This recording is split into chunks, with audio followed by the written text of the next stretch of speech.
우리 말씀 봅니다. 느헤미야 8장 5절에서 9절 말씀입니다. 느헤미야 8장 5절에서 9절 말씀. 느헤미야 8장 5절에서 9절.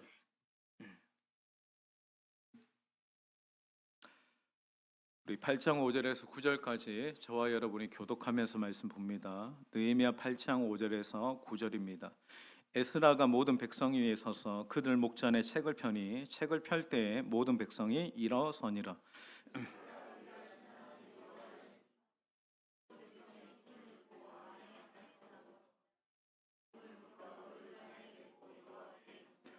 예수아와 바니와 세레바와 야민과 악국과 사부대와 호디야와 마세야와 그리디야와 아사랴와 요사박과 하난과 블라야와 레이 사람들은 백성이 제자리에 서 있는 동안 그들에게 율법을 깨닫게 하였는데,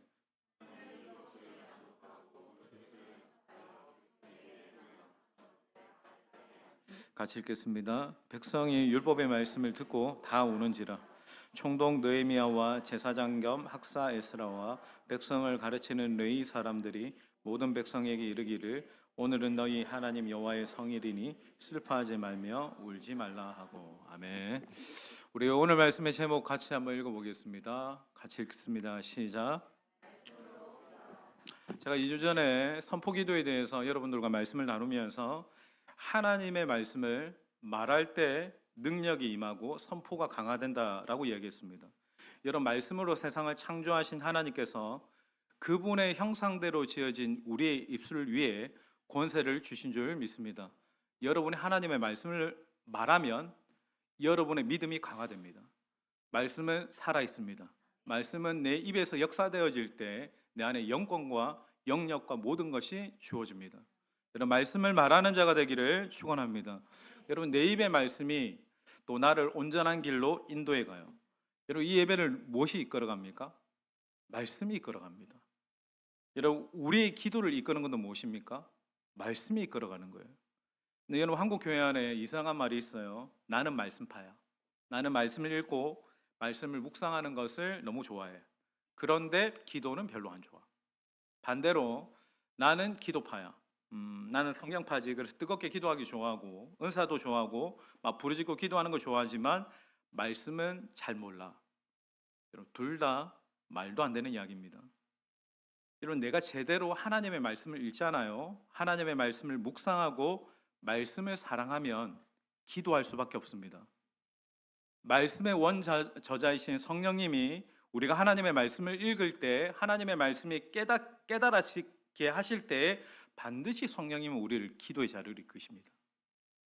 그리고 여러분, 진짜 기도하는 자라면 기도의 영이신 성령께서 때를 따라 나를 말씀의 자리로 이끄실 겁니다.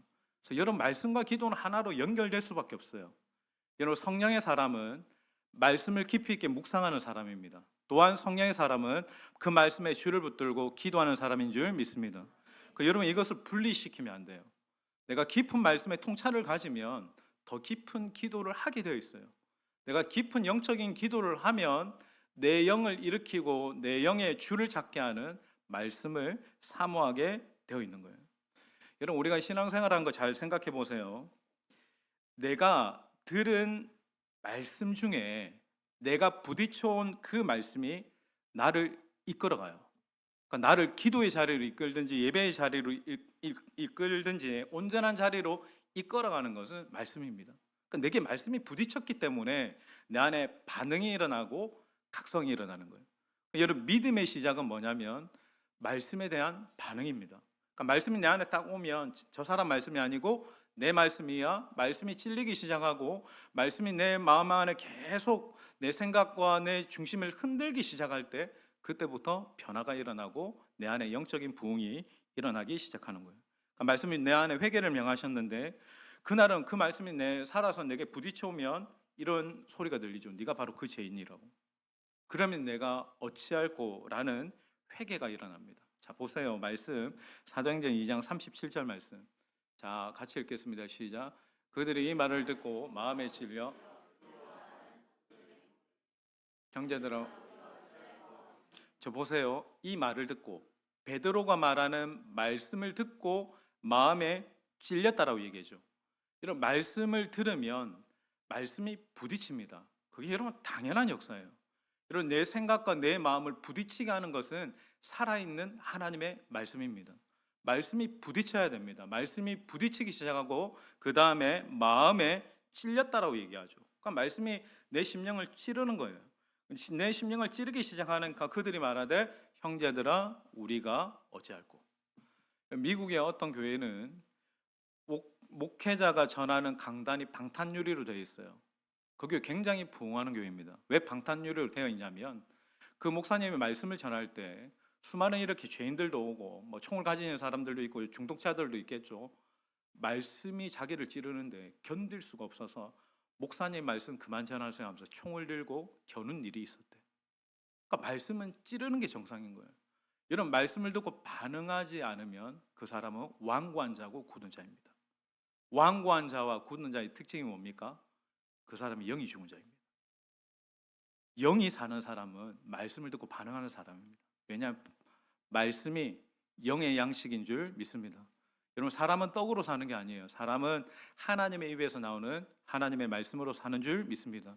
그러니까 여러분의 말씀이 들리면 말씀이 깨달아지면 우리의 영이 반응하기 시작하고 우리의 영이 살아나기 시작하는 거예요. 오늘도 이 말씀을 보면 그들의 마음에 찔려 우리가 어찌할 거라면서 회개가 터지고 기도가 터져 나오는 거죠. 그러니까 이런 말씀의 역할은 말씀이 나에게 뭘 주냐면 결단을 요구합니다.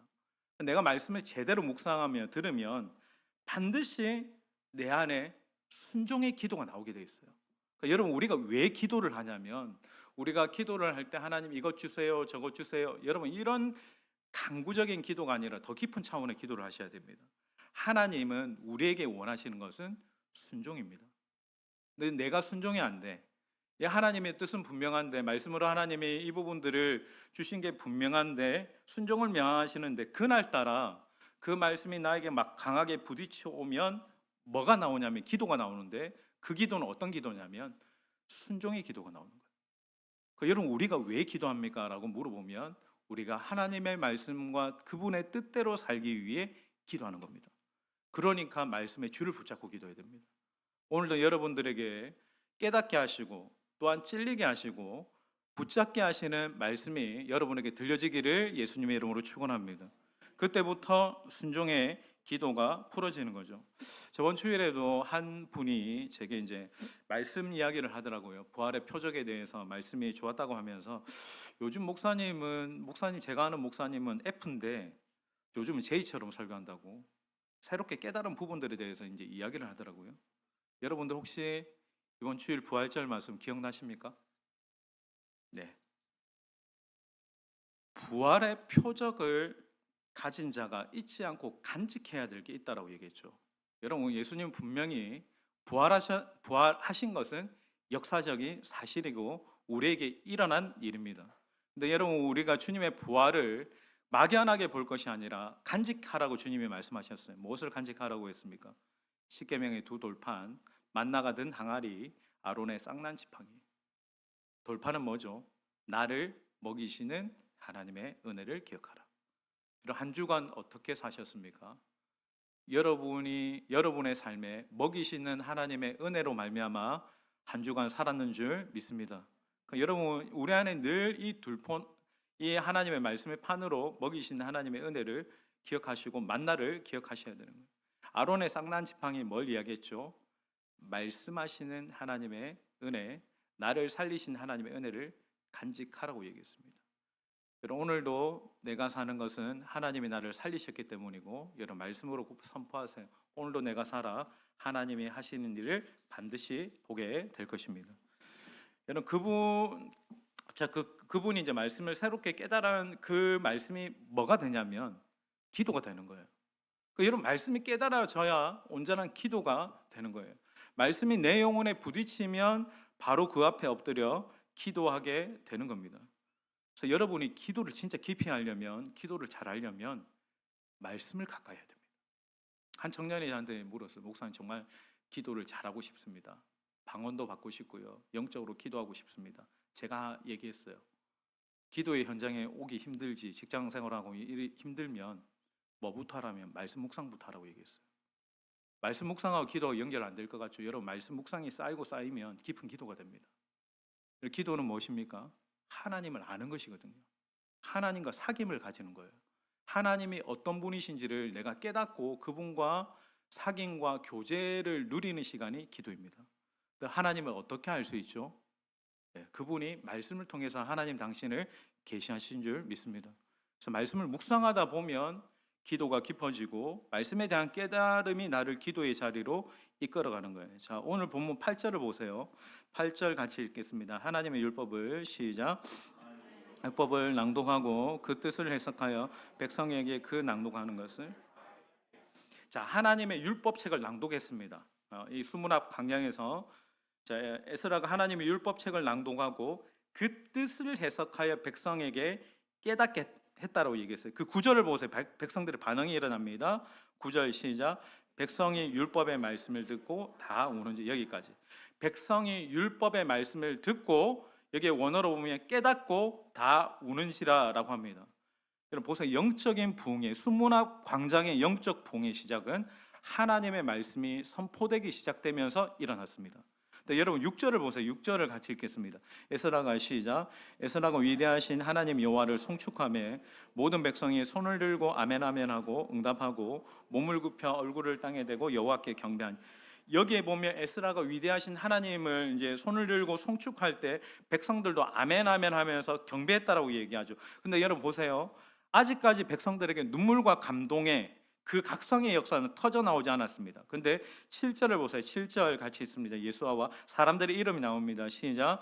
예수아와 바니와 세레바와 야민과 사부대와 호디아와 마세야와 아사랴와 요사박과 하난과 블라야와 레이 사람들은 백성의 제자리에 서 있는 동안. 여러분 이 장면이 굉장히 좀 설명이 필요합니다. 수많은 백성들이 지금 수문학 광장에 이렇게 모여 있는데, 여러분 대략 이 수문학 광장에 모여 있는 백성들의 수를 5만 명 정도로 추정합니다. 여러분 생각해 보세요. 그때는 음향도 없었죠. 그리고 이런 아무런 어떤 소리를 전달할 수 있는 시스템이 별로 없었어요. 이미지를 찾아보니까 이 이미지는 정확하지는 않은 것 같아요. 그냥 인터넷에서 보니까 이렇게 에스라가 서서 그 수많은 5만 명이 모인 이제 그 군중 앞에서 하나님의 말씀을 이제 율법책을 선포합니다. 근데 여러분 이 7절에 보면 선포했다라고 하는데 뭐가 나옵니까? 사람들의 이름이 나오죠. 이 사람들이 뭘 했냐면 예수와 뭐 여기에 뭐 바니, 세레바 등등이 맨 앞에 에스라가 하나님의 말씀을 외치면 이게 여러분 모두에게 다 들리는 게 아니죠. 그러니까 백성들의 대열이 부채꼴처럼 이렇게 되어 있어가지고 그 선포되는 말씀을 어떤 한 대열에서는 듣고 예수아가 그 뒤에 있는 군중들에게 동일하게 하나님의 말씀을 크게 선포합니다. 그러니까 말씀이 점점 어떻게 퍼져나가는 거예요. 그러니까 대열에 있는 사람들 중간중간 사이사이에 하나님의 말씀을 그대로 대언하는 스피커의 역할을 하는 사람들이 여기 이름에 나열된 사람들입니다. 그러니까 그 다음 군중들에게 말씀을 선포하고 그 다음 군중들에게 말씀을 선포하면서 어떻게 됩니까? 그 하나님의 율법의 말씀의 소리가 점점 퍼져나가게 되는 거죠. 근데 여러분 이 본문에 보면 참 이게 참 설교적으로는 참 어려운 어떤 상황인데 그 말씀이 모든 사람에게 들렸을 때 비로소 9절에 보면 울음이 터져 나오고 각성이 일어나고 기도가 터져 나왔다라는 거예요. 여러분 이거를 지금 우리 어떤 시스템에 생각해 보세요. 이런 겁니다. 제가 여러분들에게 주일날 말씀을 선포하죠. 여러분 주일날 말씀은 특별한 겁니다. 제가 지금 스가랴에 대한 부분을 이야기하지만 묵시와 계시를 제가 선포하는 거죠. 하나님의 뜻, 하나님의 화면교회와 모든 성도들을 향한 말씀을 선포하잖아요. 그러면 그 말씀을 들었던 이가 또다시 그 말씀을 예수와처럼 외치지 않으면 거기서 끝납니다. 잘 생각해 보세요. 주일날 들었던 말씀이 그냥 내 안에서 그냥 멈춰지잖아요. 왜인지 압니까? 내가 하나님의 말씀을 말하지 않았기 때문에 그래요. 들은 말씀은 항상 뭐 해야 된다? 내 입에 붙여야 됩니다. 내가 말을 해야 돼요. 여러분 묵상의 놀라운 것은 뭐냐면 내가 말씀을 묵상하잖아요. 묵상하는 게 중요한 게 아닙니다. 더 중요한 시간이 있죠. 무슨 시간입니까? 나누잖아요. 깨달은 것을 나눌 때 그 말이 내 말이 됩니다. 그리고 깨달은 것을 나누고 그 말씀대로 순종할 때 그것은 내게 역사되는 말씀이에요. 그러니까 내가 아무리 말씀을 들어도 믿음이 생기지 않는 것은 말씀을 말하지 않았고 그리고 그 말씀대로 순종하지 않았기 때문에 그래요. 그러니까 여러분, 우리가 계속 하나님의 주중에도 말씀을 들으면서 내가 부활의 표적을 간직하고 살 것입니다. 십계명의 두 돌판을 주십시오. 하나님의 말씀을 간직하고 선포할 것입니다. 라고 내가 계속 선포하고 말하면 어떤 일이 일어날까? 다른 사람들이 듣겠죠. 자녀들이 듣겠죠. 내 가까운 사람들이 듣겠죠.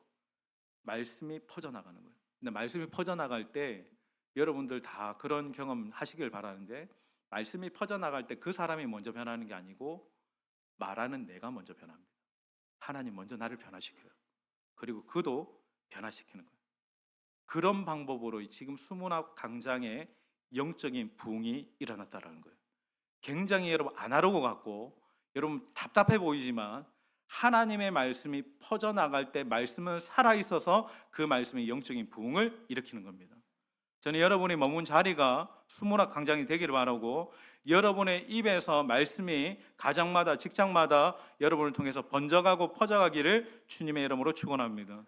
그러니까 여러분, 이렇게 말씀이 퍼져가는 게 가장 중요하고, 말씀이 깨달아지면 그때부터 기도가 터지는 거예요. 보세요, 우리가 하나님의 말씀을 읽는데 말씀이 들리지도 않고 이해가 되지 않으면 우리에게 진짜 기도 안 나옵니다. 하나님이 원하시는 기도 안 나요. 하나님의 뜻은 말씀을 통해서 우리에게 주시는 줄 믿습니다. 그 하나님의 말씀이 내게 들려야 내가 하나님의 뜻을 붙잡고 하는 기도가 그때부터 시작되는 거예요. 그러니까 내가 말씀이 깨달아질 때 진짜 기도가 터져 나오는 거예요. 그래서 여러분, 내가 말씀을 깨닫는 깊이가 깊어지면 진짜 기도가 깊어집니다. 근데 말씀을 깨닫는 지식이 얕으면 내 기도의 깊이도, 기도는 하는데 안 하는 게 아닌데 기도의 깊이가 얕을 수밖에 없는 거예요. 여러분, 항상 기도하셔야 됩니다. 하나님, 내가 하나님의 말씀을 들을 때, 말씀을 묵상할 때, 말씀을 읽을 때 하나님의 말씀이 깨달아지기를 여러분, 그것 정말 우선으로 기도하셔야 됩니다. 저는 여러분에게 선포합니다. 여러분의 말씀을 듣고 읽고 말씀을 묵상할 때 그 말씀이 밝히 깨달아지기를, 그 깨닫는 은혜가 있기를 주님의 이름으로 축원합니다. 오늘 약속의 말씀입니다. 시편 119편 18절 말씀. 자, 우리 같이 읽겠습니다. 시작. 주의 율법에서, 여러분, 내 눈이 열리면 뭐가 보인다? 주님의 말씀이 보이는데 주의 율법에 무엇이 있다? 놀라운 것을 보게 된다. 여러분, 진짜 그런 경험 해보셨습니까? 내가 하나님의 말씀을 읽는데 그 말씀에서 놀라운 것을 보고 경험하게 되는 거예요. 안 믿깁니까? 진짜 내가 하나님의 말씀에서 놀라운 것을 보게 됩니다. 그런 역사가 여러분의 삶에 일어나기를 축복합니다. 그러니까 여러 개 보면 첫 번째는 내 눈이 열릴 때, 그러니까 저는 이 말씀 그대로 여러분의 말씀을 읽고 말씀을 들을 때, 말씀을 묵상할 때 성령께서 여러분의 영안을 열어주시기를 축원합니다. 그리고 성령께서 내 눈을 여실 때 그 보여주시는 말씀에서 놀라운 것을 보고 그리고 깨닫게 되는 역사도 일어나기를 예수님의 이름으로 축원합니다. 그래서 여러분, 내가 항상 하나님의 말씀 안에서 눈을 열고 보면 말씀이 다릅니다. 여러분, 내 안에 성경을 보게 하고 조명하게 하시는 분은 누굽니까? 나의 시선이 아니라 성령께서 조명해 주시는 거예요. 여러분, 성령이 우리 안에 충만하게 일하시면 말씀이 깨달아지고 말씀이 달아지고 말씀에서 놀라운 것을 보는 거예요. 제가 어제 저녁에도 이제 청년들하고 이제 묵상을 하면서 제가 낮에 묵상했던 본문이었어요. 묵상했던 본문을 저녁에 이제 다시 똑같은 본문을 묵상할 때 전혀 다른 맥락에서 다른 것을 성령께서 저한테 지적해 주시고 깨닫게 하셨어요. 사실은 낮에 했던 묵상보다, 아침에 했던 묵상보다 그날 저녁에 이제 지체들하고 같이 했던 묵상이 제 안에 굉장히 이제 깊이 있게 와닿았습니다. 여러분, 말씀이 내 시선으로 보는 것 같지만 성령이 눈을 열어주시면 말씀이 입체적으로 보입니다. 그걸 더 깊은 것을 봐요. 더 놀라운 것을 깨닫게 되는 거예요. 그리할 때, 와, 진짜 말씀 놀랍구나. 말씀은 살아있구나. 라는 것을 우리가 경험하게 되는 겁니다. 여러분 안에 그 성령께서 눈을 여셔서 그 율법에서 그 놀라운 것을 보게 되는 은혜가 이번 한 주 살아가는 여러분 삶 안에 일어나게 되기를 예수님의 이름으로 축원합니다. 그래서 한 가지 제가 이야기하고 싶은 것은, 그래서 여러분 예배하는 교회와 여러분 강단이 너무나 중요합니다. 여러분 교회들이 강단이 다 똑같은 게 아니에요. 여러분 초대교회 제가 연말 정도 되면 계시록 말씀 좀 같이 나누고 싶은데, 여러분 계시록 말씀에 보면 초대교회 7교회를 보세요. 초대교회 때부터 다 달랐어요.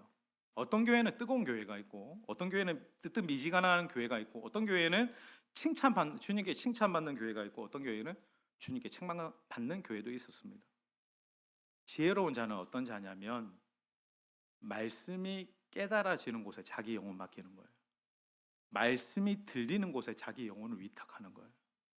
정말 자기에게 하나님의 말씀이 들리고 깨달아지는 곳에 여러분의 영혼을 맡기시길 축복합니다. 그럴 때 여러분의 영혼이 살고 기도가 살아날 줄 믿습니다. 여러분 7절을 보세요. 7절 7절 봤죠? 이름들이 등장하잖아요. 예수와부터 기타 등등이 사람들의 이름이 등장하는데, 여러분 질문입니다. 왜 이 사람들이 기억될 이름입니까? 왜 이 7절을 그 이름을 나열해 놨을까?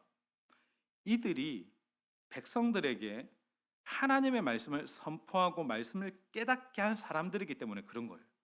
의미가 있고 굉장히 중요한 인물들이라는 거예요. 이들이 없었다면 백성들이 율법을 깨닫지 못했을 것이고, 말씀을 깨닫지 못했다면 감동과 감격의 기도도 없었을 겁니다. 여기서 뭘 여러분들이 발견합니까? 이 강단에 설교자를 위해서 기도해야 될 이유를 발견하게 되죠. 이런 사단이 사람을, 성도를 시험케 하면 가장 먼저 뭘 할까? 여러분이 생각해 보세요. 하나님의 말씀이, 선포되는 말씀이 은혜가 되지 않게 합니다. 말씀을 들을 때마다 자꾸 삐딱하게 굽게 생각하게 만들고 부정적으로 받아들이게 만듭니다. 그럼 뭐가 안 될까요? 기도가 안 되겠죠. 말씀이 죽고 기도가 안 돼요. 그럼 영혼이 죽어요. 여러분이 생각하는 것보다 설교자가 매우 중요합니다. 설교자가 말씀을 선포할 때 말씀이 받아들여지고 깨달아져야 내가 기도할 수 있기 때문입니다. 내가 기도하게 되면 내 영이 살아나기 때문입니다. 여러분 이것은 모든 것은 영적으로 유기적으로 연결되어 있어요. 말씀이 막히면 기도가 막히고, 기도가 막히면 내 영혼의 호흡이 끊어집니다. 찬양을 뜨겁게 하는 교회가 있는데 말씀을 시작하면 졸아, 말씀만 시작되면 조는 교회가 있다. 그럼 그 교회가 기도가 뜨거울 수 있을까요? 불가능합니다. 말씀이 깨달아질 때만 말씀의 줄을 잡고 강력한 기도가 흘러나오게 되는 거예요. 엠마오에 이렇게 낙심되어 가는 두 제자에게 부활하신 주님이 이렇게 찾아가시죠. 찾아가셨을 때 그들은 낙심되어 있고 좌절되어 있었고 영적으로 죽어 있었어요. 근데 그들에게 주님이 뭐 하셨습니까? 주님이 자신이 예수님이라는 것 말씀 안 했어요. 부활의 표적 안 보여주셨어요. 그들에게 하나님의 구약에 기록되어 있는 하나님의 율법을 자세히 풀어주실 때에 그 말씀이 깨달아지면서 그들에게 영안이 열리고 그들의 심령이 뜨거워졌다고 얘기했습니다. 여러분 하나님의 말씀이 풀어질 때 영안이 열리고 심령이 뜨거워지고 기도가 풀리고 내 안에 영적인 부흥이 일어날 줄 믿습니다. 그러니까 여러분 말씀이 내 안에 정말 깨달아지고 들려야 되는 거예요. 그래서 여러분 설교자를 위해서 기도하셔야 되는 거예요. 이것은 설교자를 위한 게 아니고 여러분의 영혼을 위한 일, 기도를 위한 일입니다. 제가 오늘 사역자들하고 이제 친한 형님 목사님들하고 이런저런 교제를 하다가 요즘에 이 AI가 얼마나 잘 되어 있냐면, 여러분 설교도 하나 본문 딱 치면 얼마나 세련되게 딱 서론 본론 결론 해가지고 잘 나오는지 아십니까? 해봤어요. 너무 잘하는 거예요. 제가 에베소서 6장 말씀 이렇게 이제 설교를 딱 전신갑주, 예를 들어 전신갑주에 대해서 진리 허리띠에 대해서 신학적으로 이렇게 잘 풀어가지고 설교 하나 만들어 와. 딱 10초 만에 만들어져요. 근데 제가 한마디를 했어. 밑에 너 설교 이것밖에 못하니? 하니까 더 세련되게 설교가 나오는 거예요. 이것 가지고 하면 사실 제가 가지고 있는 설교문 맥락보다 훨씬 더 세련되게 나이스하게 잘 할 수 있습니다. 그게 이제 그렇게 AI가 설교를 그렇게 만드는 거죠. 그럼 여러분 보세요. 제가 토요일 날 와가지고 AI한테 설교문 본문 딱 넣고 1분 만에 나오겠죠. 나오면 그렇게 하면 설교 준비가 완성된 겁니까? 아니죠. 토요일 밤에 기도의 씨름을 합니다. 주일 아침에라도 와서 그렇게 기도하죠. 이게 여러분 영적인 일이거든요. 영혼을 위한 일이고 영혼을 살리는 일이기 때문에 그런 거예요. 여러분 하나님의 말씀은 살아 있습니다. 살아 있기 때문에 그렇게 기도하는 거예요. 그리고 그 말씀이 그대로 전달될 때 말씀을 듣는 여러분도 살아나기를 예수님의 이름으로 축원합니다. 결국 여러분 말씀과 기도의 운명 같이 갑니다. 말씀이 살아야 기도가 사는 거예요. 말씀이 죽으면 결국 기도도 죽습니다. 그래서 여러분 어떻게 보면 극단적인 얘기일 수도 있는데 여러분 이 강단에서 기도의 생명줄이 결정되는 거예요. 깨닫는 말씀이 없는데 어떻게 기도자들이 기도하겠습니까? 여러분 우리가 아무리 이 밤에 금요기도회로 모이잖아요. 그런데 예를 들어 이 기도회에 찬양만 하고 말씀이 들리지 않고 설교가 없으면 기도 절대 오래 갈 수 없습니다. 왜? 말씀이 선포되어야 그 말씀의 줄을 붙잡고 우리의 영혼이 기도할 수 있기 때문에 그런 겁니다. 어느 시댁은 말씀에 대한 갈망과 기대가 사라질 때 뭐가 일어나냐면 방종이 일어납니다. 타락이 일어났어요. 말씀이 사라지고 말씀의 능력을 잃어갈 때 백성들은 방자해집니다.